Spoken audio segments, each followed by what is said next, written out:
ఇంకా ఈ షాప్ ఇక్కడ ఎలా ఉంటుందో నేను చూస్తాను. రూల్స్ ప్రకారం అయితే ఇక్కడ షాప్ పెట్టడానికి వీల్లేదు.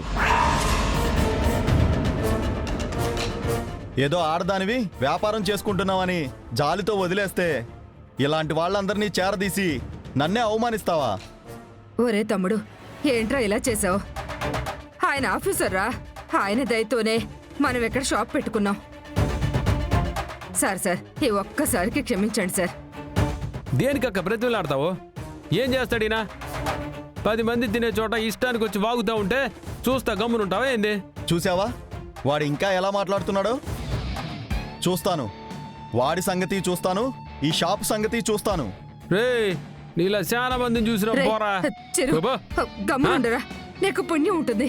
నువ్వు గమ్మునుండరా. అంత బలిపేంట్రా నీకు? చూపిస్తా, నేనంటే ఏంటో నీకు చూపిస్తా. చూపిద్దులే, వెళ్ళిపో.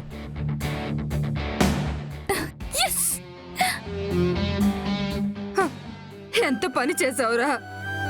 ఇక మన షాప్ ఇక్కడ ఉండనివ్వరా. ఓ అక్క, నువ్వు భయపడమాకక్క, ఏం కాదు. భయపడతా ఉంటే ప్రతోడు భయపెడతానే ఉంటాడు. అయ్యో,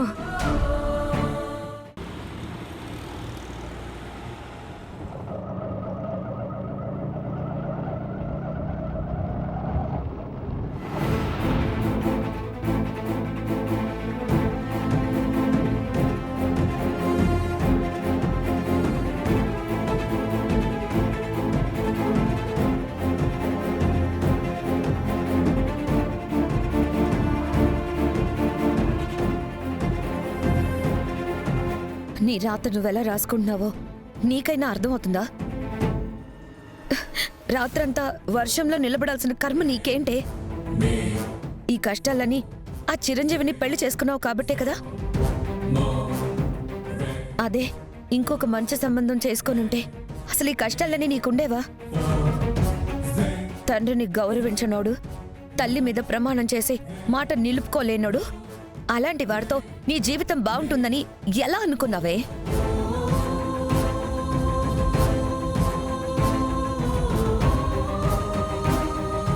నువ్వు బాగుండాలి, నీ జీవితం బాగుండాలి అని నీ మంచి కోసం నేను ఎంత చెప్పినా కూడా వినిపించుకోకుండా ఆ చిరుకి దగ్గరయ్యావు.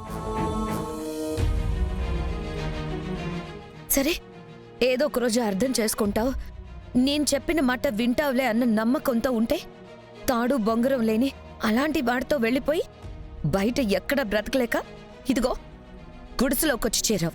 అవసరమా నీకు ఈ బ్రతుకు?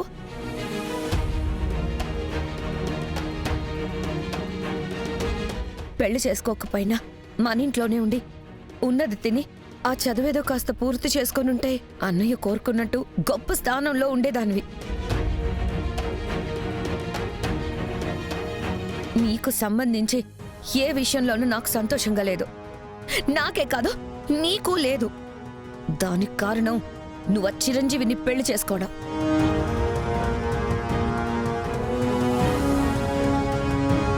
పోనీ పెళ్లి చేసుకుని సుఖపడుతుంది ఏమైనా ఉందా?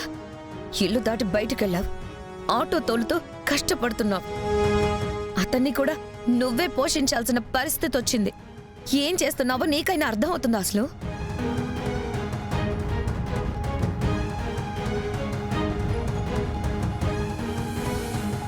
అక్క, పెద్దదానిగా నువ్వు చెప్పాల్సింది నువ్వు చెప్పేశావు.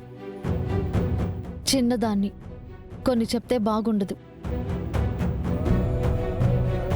నేను మారాలి, నా ఆలోచన మారాలి అని నాకు చెప్పడం కాదక్కా, ముందు నీ ఆలోచన మార్చుకో. నువ్వు ఆలోచించే విధానం మార్చుకో.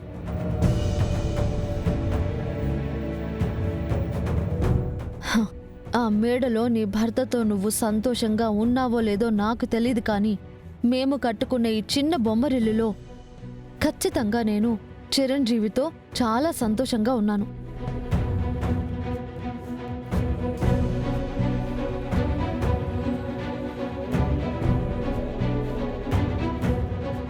వానల్లో నిలబడటాలు, గుడిసెల్లో ఉండటాలు, ఆటో తోలుకోవటాలు ఇవన్నీ అంటావా?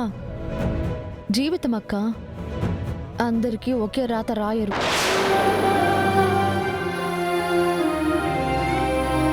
ఇంటి ఓనరు, ఇంటి వాచ్మెన్ ఇద్దరు ఒకే ఇంట్లో ఉన్నంత మాత్రాన ఇద్దరికీ ఒకే రాత రాయుడు. వాచ్మెన్ వాచ్మెనే, ఇంటి ఓనర్ ఇంటి ఓనరే.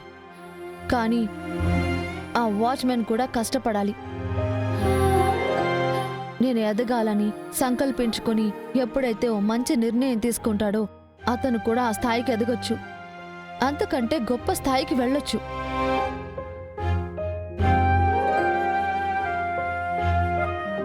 ఈరోజు నేను తోలుతున్న ఆటో కనిపిస్తుంది, నేను ఉంటున్న ఇల్లు కనిపిస్తుంది.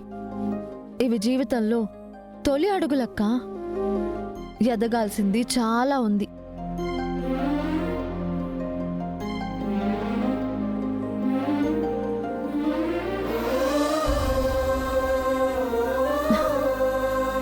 నా మంచి కోసం నాకు చెప్తున్నావు, కానీ నీ మంచి గురించి నువ్వు ఆలోచించడం మర్చిపోతున్నావు.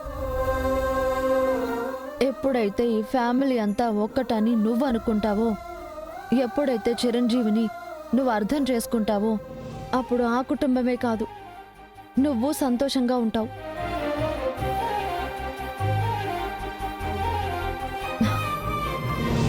మావయ్య గారు చూస్తే బాగోదు, వెళ్ళక్క. ఇప్పుడు నీకు అర్థం కాదే. త్వరలోనే నేనెలా ఎందుకు చెప్పానో నీకు అర్థమవుతుంది. అప్పుడు నీ అంతటా నువ్వే నా దగ్గరికి వస్తావు.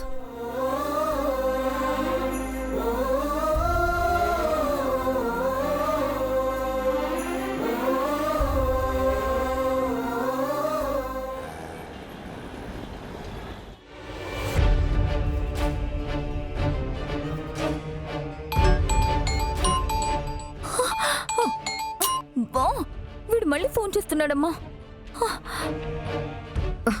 స్పీకర్ పెట్టు, స్పీకర్ ఆన్ చేసి మాట్లాడు.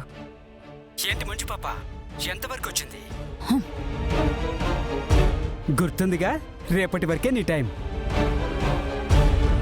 నేను అడిగిన 5 లక్షలు రాలేదంటే చెప్పానుగా, నేను వెళ్ళి కృష్ణరాజు గారింట్లో ఉంటాను. నీ కథకి కాస్త మసాలా కలిపి ఇంకొంచెం ఘాటుగా చెప్తాను. ఆ తర్వాత ఏం జరుగుతుందనేది నీకు చెప్పాల్సిన పని లేదుగా. చూడు, నువ్వు అడిగావు, నేను ఇస్తానని చెప్పాను. సడన్ గా 5 lakhs అంటే ఎక్కడి నుంచి వస్తాయి? నాకు ఇంకాస్త టైం కావాలి. పాపం, నువ్వు మాత్రం అప్పటికప్పుడు ఎక్కడి నుంచి తెస్తావులే అని ఆలోచించే నీకు 2 రోజులు టైం ఇచ్చాను. ఇంకా టైం కావాలంటే కుదరదు పాప. సరే, నీకు రేపటి వరకే టైం. అంతకంటే ఎక్కువ కావాలంటే 5 లక్షల కోసం నిన్ను అడుక్కోవడం ఎందుకు?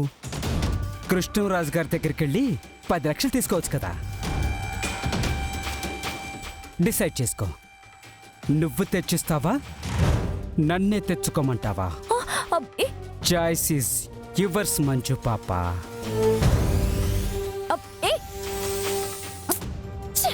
అసలు ఎవడు వీడు? నన్ను టార్గెట్ చేస్తున్నాడేంటమ్మా? ఆ చిరంజీవి గాడి విషయంలో అడ్డొచ్చినందుకే నేను డబ్బులు అడుగుతున్నాడంటే అసలు వాళ్ళిద్దరి మధ్యన ఏం జరిగింది?